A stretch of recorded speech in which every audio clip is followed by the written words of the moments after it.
Hello and welcome to Channel's Book Club. My name is Olakunle Kasumu and it's great to be here. The last episode of 2021. What a year it has been. Despite the many challenges and COVID-19 and so many other things, it has been a great year. Many wonderful books were released this year. It was a pleasure reviewing some of them and hosting some of the authors that wrote those wonderful books. Now, at the end of every year, we present to you our 20 top Nigerian books for the year. It's a list that we know that a lot of viewers look out for. Unfortunately, we're not able to come out with that list last year because COVID-19 really struck hard, and most of us all over the world spent a lot of time at home. But this year, we're back with our list, the top 20 Nigerian books of the year 2021. Now, it doesn't mean that these are the best books out there, these are the best books ever written, but these are our own favorite 20. The question is, what are your own top 20 Nigerian books? Maybe after you check out our list, you'll be able to compare them with yours and then give us a feedback and let's know what you think. But here we go. The CBC, Channel's Book Club, top 20 Nigerian books for the year 2021. Enjoy this.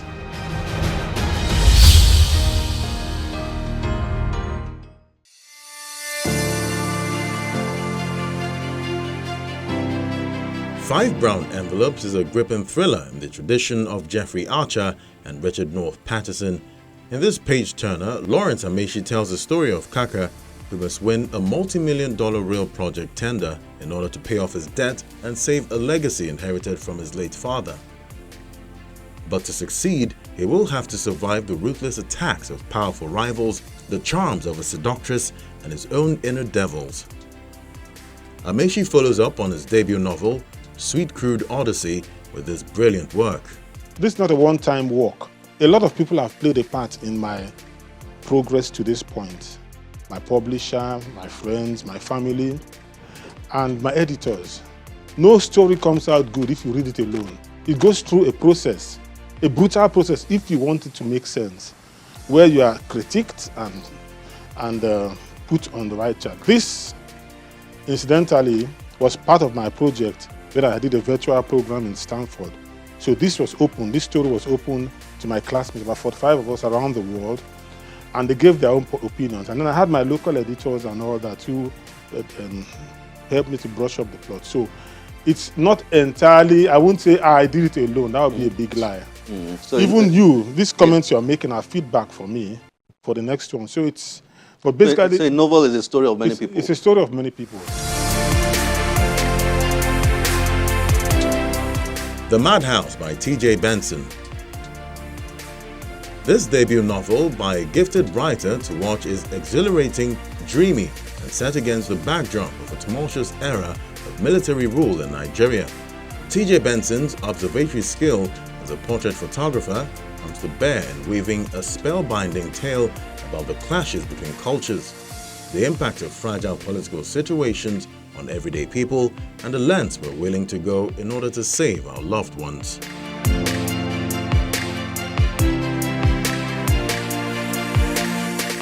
Brick by Brick by Brenda Unu. In this fascinating debut, Brenda Unu, an architect and certified coach, uses a fictional story to share ideas and knowledge about what it takes to build and own a house in Nigeria. When a young couple is faced with the choice of either renting a bigger house at an astronomical fee in order to accommodate their growing family or diving headlong into building their own house, the tough decision that will transform their lives had to be made. If you want to enjoy a powerful story while learning what it takes to build a house, this is your book. This book, Brick by Brick, a couple's journey to building their own home and the lessons learned. Good book. Thank you. Let's explain what this book is about. It's a fictional story that you have used to teach couples how to build their own houses. Am I correct? Please. Very correct. Elaborate on that. Okay, so the thing about the book is I found out that from taking polls on Facebook, I asked people, what would you rather do? Would you rather buy a house or would you rather build a house? And there was a 50-50 split, especially in Lagos.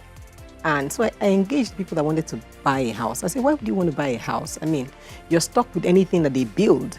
And when you can have a choice of exactly your own specifications, why would you want to buy a house? And they said, oh, the process for building is so tough. They don't want to deal with Omonile, they don't want to deal with the government, they don't want to do. And I'm like, okay. Some don't even understand the process. And I said, what if somebody broke down the process to you and simplified it? Would you reconsider? I likened it to, you're going for a party, right? And then you go to the shop and pick a dress off the shelf. Or would you go to a designer and have a custom-made dress for you that everybody would turn heads for? And they were like, okay, I think I want custom-made. And so we started having the conversation. And I realized that there was a gap, there was a need. People needed to understand the process and how professionals could walk you through the process. Because many people didn't even know what an architect is or what they do. If you ask people on the street, the few ones that even know what an architect is, they will tell you, oh, the guys that design houses. But an architect does so much more in the entire building process.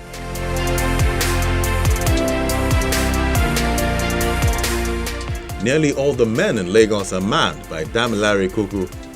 This is a collection of 12 short stories featuring characters with unique voices and stories that represent the diverse class, gender, and ethnic melting pot that is Lagos. It is structured as case studies and a form of love letter and solidarity with the women who have survived romantic relationships with men in Lagos. Damilare Kuku, a fast-rising model and actress, reveals her storytelling talent through this fascinating work.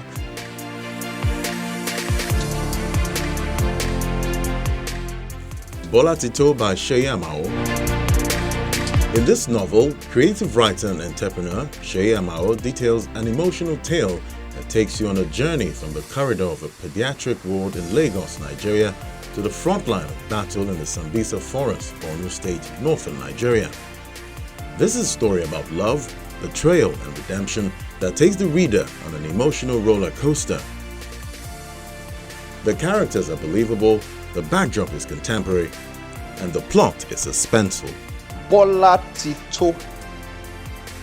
Bola Tito. When I first saw your book, I thought it was a children's book. Because it was one of the many books I got at the same time. Yes. So I really didn't read. I just boom. So I filed it at the back of my head, and I thought it was a children's book. But when I got to reading it, and I took it, and I saw a novel, I said, oh, okay. Mm-hmm. And I began to read. Fantastic. Well done. Good job you did. Thank you so much. Good job you did. Now, let's dig in a bit for viewers out there who don't know what you have. I mean, what's this book all about? Mm-hmm. The story. And then I will ask you later on what inspired you. But let's get the story out there without telling it all. Yes. Because we want people to read this. Okay. So, what's the story of Bola Tito? Okay. So, in general, it's just... best way I can describe it is two people going through a situation and having a chance encounter that changes their life.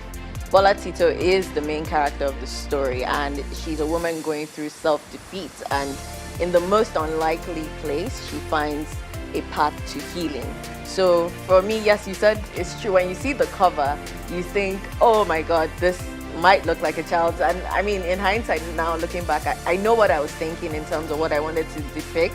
Because as you read the story and you go back to the cover, I'm kind of like that kind of person. I like to look and find clues of different things in the story. So that was what I kind of put different clues there. So a lot of people would come back to me and say, by the time they were done reading the book, they will start rubbing the cover. They just find themselves rubbing the book, So that was the feeling I wanted to get, that, the subtitle is The Heart of a Child Brings Healing.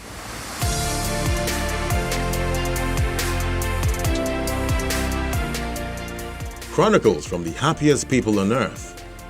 This is the legendary Nobel laureate's first novel in nearly 50 years and is a vivid, shocking story of political corruption in a country much like his homeland. Wole Soyinka tells the multi-dimensional story of a secret society whose members encompass the highest political and religious figures in the land. It details how the conspiracy and cover-up of this quasi-organization affect not only the life of the nation, but more specifically, the lives of 4 friends. The Whistleblower novel exposes criminal racketeering.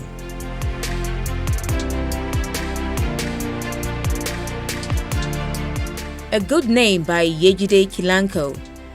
Canada-based Yejide Kilanko, the author of Canadian bestseller Daughters Who Work This Part, follows up with his second novel that is already gripping readers around the world. Yejide tells the story of Isiafa Okereke and Zina. After 12 years in America, Isiafa Okereke has nothing to show for it. Desperate to rewrite his story, he returns to Nigeria to find a woman he can mold to his taste. He finds 18-year-old Zina. Zina finds her big dreams trapped by family expectations and an arranged marriage until she decides to change the rules of engagement.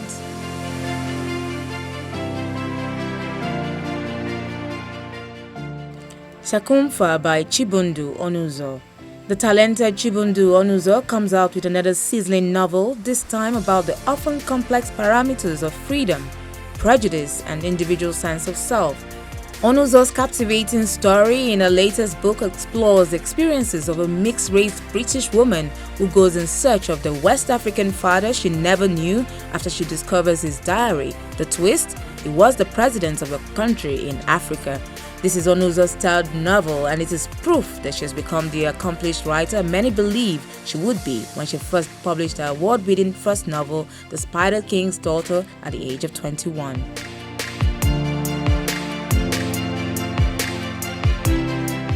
Ogadinma, or Everything Will Be Alright by Ukamaka Olisakwe. This compelling novel tells the story of the naive and trusting teenager Ogadinma as she battles against Nigeria's societal expectations in the 1980s.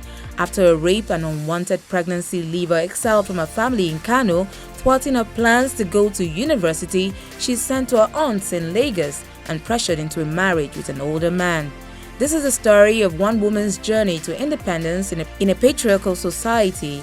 Olisakwe once again comes out brilliant.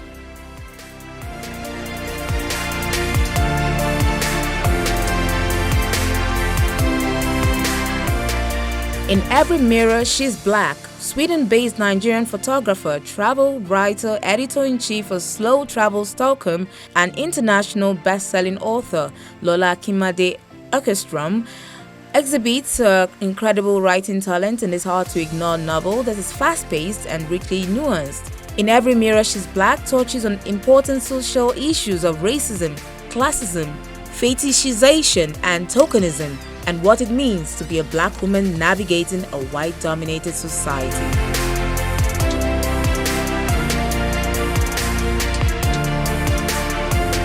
What Britain Did to Nigeria by Max Scholin. In this readable history of British colonialism in Nigeria, celebrated Nigerian political historian and best-selling author Max Scholin traces a broad arc from the first links between British explorers and various West African pre-colonial states in the 16th century to Nigerian independence in 1960, sketching a series of fascinating episodes and characters along the way.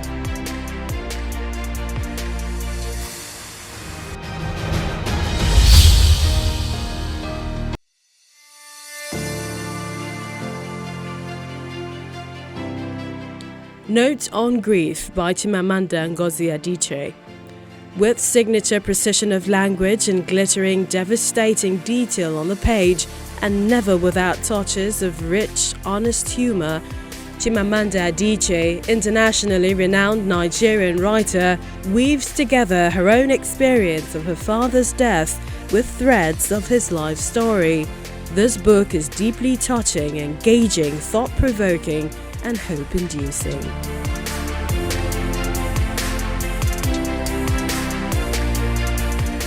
Touching Lives, My Lapo Journey by Godwin Ehige-Amose. Godwin Ehige-Amose, founder of Lift Above Poverty organization LAPO and pioneer managing director LAPO Microfinance Bank, in this autobiography shares his inspiring story and narrates his vision, commitment, service in the cooperative movement and journey to becoming a pathfinder in the microfinance sector. Touching Lives is loaded with life lessons from a self-effacing story told by one of the first movers of the microfinance industry in West Africa. You have lived a remarkable life. You've been very successful business-wise. But your story is the classical grass to grace story. People talk about grass to grace. Yeah. But this is the classical grass to grace story. You started, your background compared to where you are now, it's like an entirely different world. Yeah, I agree with you, but I would need to make some clarifications. Ordinarily people think that my engagement in poverty alleviation using credit as an instrument might have been because of my experience with poverty. And I always said no, and the book actually also contained a sort of evidence to show that that was not the case. Let me give you one specific example. In 1958, that was the year I was born. I was born in August, and my father completed a story building in May of the same year. And that was at a time in Benin you are likely going to have story buildings no more than 20 in the entire Benin city. So in terms of going up, I really never really experienced, what you may consider as deprivation, beyond the general deprivation we have in our society. I think there are other things that influence that. I agree with you that it has been a very long journey. It has been a fruitful journey, and I took time to really document that journey.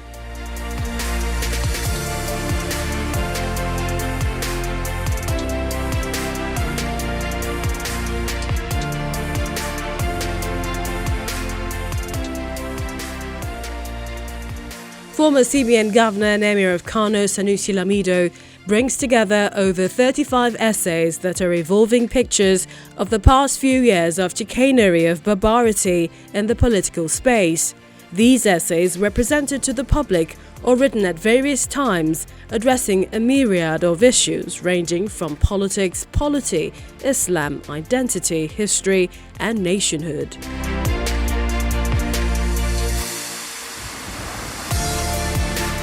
My Mother's Daughter by Taiwo.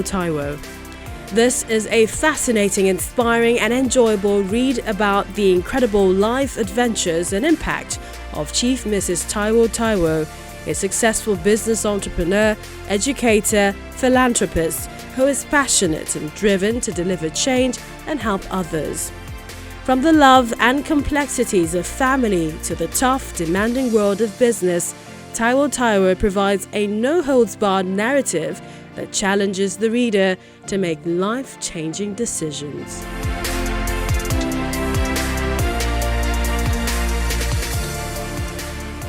Audacity to Refuse by Sunday Olise. In this compelling, first-of-its-type autobiography, legendary Nigerian footballer and former captain of the Super Eagles, Sunday Olise, shares untold inside stories about his footballing and coaching careers. From being a young footballer in Nigeria to starring for some of Europe's greatest clubs, including Juventus, Borussia Dortmund and Ajax FC, despite the innumerable trials and tribulations, Audacity to Refuse carries us along to experience a superstar footballer's life journey. But this book is not just about football, it's about what it takes to live a meaningful and impactful life. What's Audacity to Refuse? What will a reader find in here? What have you put in here? One basic thing the reader will find is that how do you handle limitations that exist? I personally say the moment you are born into life, you're born into competition because there are limited resources, and nobody wants to go through life unnoticed. Yeah. So we all somehow, some will tell you, very few will admit it, but in reality, we're all in competition with the neighbor. I want to be best. I want to win. I want to eat. I want to be able to afford this. I want to be able to take care of my kids. I want to be able to manage life, So this book would kind of like give you how do I handle those limitations that are there, that it doesn't inhibit my own progression in life.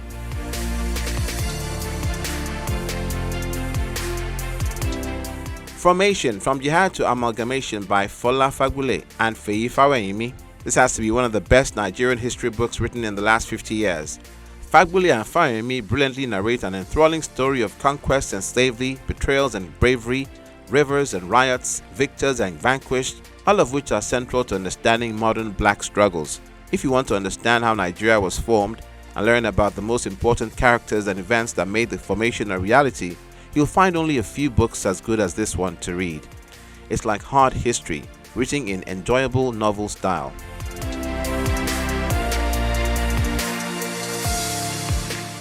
The Will to Win by Dr. Adekombi. Journalist and former editor of Business Times, Dr. Adekombi weaves the incredible story of iconic marketing communications practitioner and chairman of Troika Holdings, Biodun Banjo, in this engrossing biography. The Will to Win offers a fundamental deliberative evaluation of leadership and enterprise management as it sheds light on Shobanjo's persona while giving a comprehensive overview of who he is and what made him so successful. Making of the Nigerian Flagship by Aaron Okodie and Oshiom Ogusheitan. This is the story of one of the most popular and important newspapers in modern Nigeria, The Guardian. With contributions from many who were involved in the pioneering and running of the media organization, Okodie and Ogusheitan, ex-employees of The Guardian, document how the legendary Nigerian newspaper came about, the vision that drove its formation, and the journalism ideals and standards it fostered and nurtured between 1983 and 1993.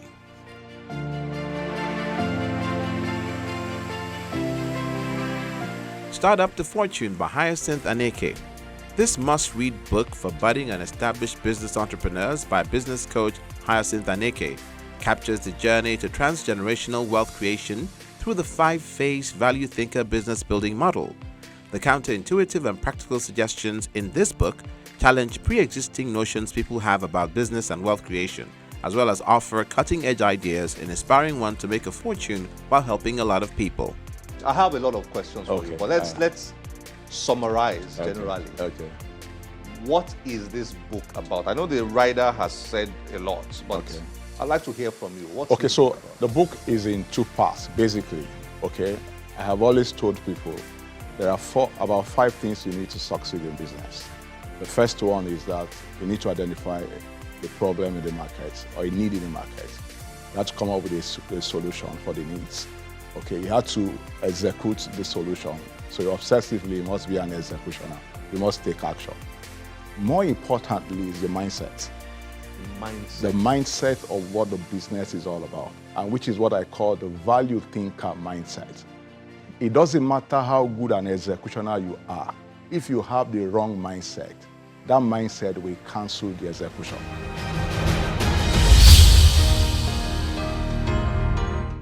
Amazing books those 20 books are. You may want to use them for your reading list in 2022.